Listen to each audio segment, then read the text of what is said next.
நம் ஆண்டவர் இயேசு கிறிஸ்துவின் நாமத்தினால் மகிழ்ச்சியும் சமாதானமும் நம் அனைவரோடும் இருப்பதாக.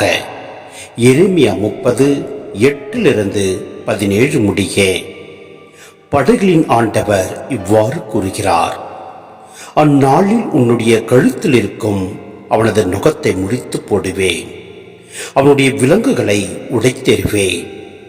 அயல் நாட்டவர் அவனை மீண்டும் அடிமைப்படுத்த மாட்டார்.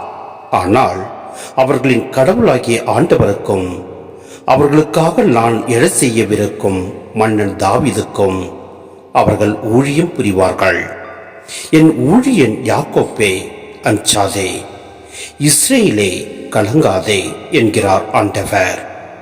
தொலை நாட்டினின்று உன்னை நான் மீட்பேன், அடிமைத்தன நாட்டினின்று உன் வழிமரபினரை விடுவிப்பேன்.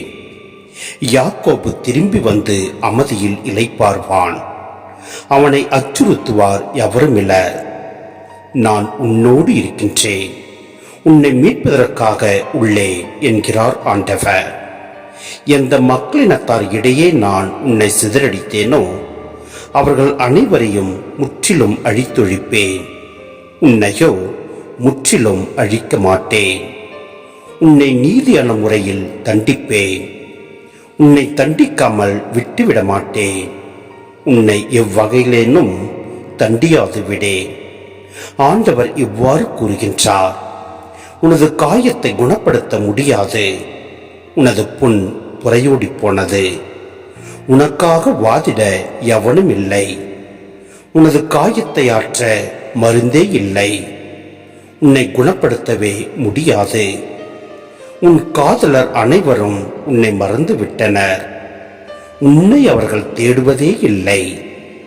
மாற்றான் தாக்குவது போல நான் உன்னை தாக்கினேன், கொடியொன் தண்டிப்பது போல நான் உன்னை தண்டித்தேன்.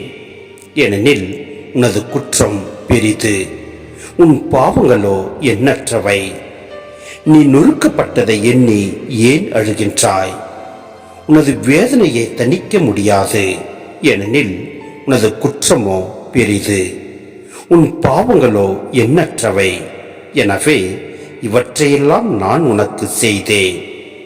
ஆயினும் உன்னை விழுங்குவோர் எல்லாரும் விழுங்கப்படுவர், உன் பகைவர் எல்லாரும் ஒருவர் விடாமல் நாடு கடத்தப்படுவர். உன்னை கொள்ளையடிப்போர் அனைவரும் கொள்ளையடிக்கப்படுவர், உன்னை சூறையாடுவோர் அனைவரும் நான் கையளிக்க சூறையாடப்படுவர். நான் உனக்கு நலமளிப்பேன், உன்னுடைய காயங்களை ஆற்றுவேன் என்கிறார் ஆண்டவர். ஏனெனில் தள்ளப்பட்டவள் என்று உன்னை அழைத்தார்கள், இந்த சீயோனை பற்றி கவலைப்படுவார் யாரும் இல்லர் என்றார்கள். சிந்தனை: ஆண்டவர் சொல்லும் வாக்கு எப்படியும் நிறைவேறும். இறை வார்த்தையின் அழியா தன்மையை இது எடுத்து காட்டுகிறது. ஆண்டவர் சொல்வதை செய்பவர், செய்வதை சொல்பவர். ஏனெனில் அவரது வாக்கு அழியாது. அவர் வார்த்தை தவறாதவர், நம்பத்தக்கவர். அவரது வாக்கு உயிர் உள்ளது, ஆற்றல் உள்ளது, நினைத்ததை சாதிக்கும் வல்லமை உடையது. எனவே அவரது வாக்கு நிறைவேறும் என நம்புவோர் பேறு பெற்றவர். அது எக்காலத்திற்கும் பொருந்தும். இறை வார்த்தை ஒரு குறிப்பிட்ட வரலாற்று சூழலில் சொல்லப்பட்டாலும் அது எக்கால தலைமுறையினருக்கும் பொருந்தும். மக்களின் பாவத்தை முன்னிட்டு அவர்களை தண்டித்த ஆண்டவர் அவர்களின் வேதனையை கண்டு மனம் இறங்குகிறார். பிறரது துயர் கண்டு மகிழ்பவர் அல்ல நம் இறைவன். தண்டிப்பது அல்ல, நல் வழிப்படுத்துவதும் நெறிப்படுத்துவதும் தான் அவரது நோக்கம். வேதனையின் காலத்திலிருந்து விடுதலையை தருபவர் கடவுள். எனவே இதனை தண்டனையின் காலம் என்பதை காட்டிலும் குணப்படுத்தலின் காலம் என்பதே மிக பொருத்தமானது. செய்த தவறுகளுக்காக தன்னால் தண்டிக்கப்பட்ட குழந்தை தண்டனையை தாங்க முடியாமல் கதறும்போது மனமிருக்கும் தந்தையைப் போல கடவுள் செயல்படுகின்றார். போதனையை கேட்டு மனம் மாறாத மக்களுக்கு வேதனையை கொடுத்து அவர்களை நேரிய வழிக்கு கடவுள் அழைத்து வருகிறார். அஞ்சாதே, கலங்காதே என தேற்றுகிறார். கடவுளுக்கே உரிய உடனிருத்தல், மீட்பளித்தல், குணமளித்தல், காயங்களை ஆற்றுதல், இரக்கம் காட்டுதல், போன்ற பண்புகள் எடுத்துரைக்கப்படுகின்றன. இப்படிப்பட்ட கடவுள் மக்களை கைவிட முடியுமா?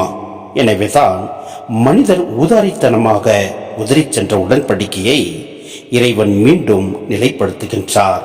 எனவே நம் ஆண்டவரில் முழு நம்பிக்கை வைத்து அவரை பற்றி கொண்டு வாழ்வோம். எல்லாம் அல்ல இறைவன் நம்மை நிறைவாய் ஆசீர்வதிப்பார். ஆமேன்.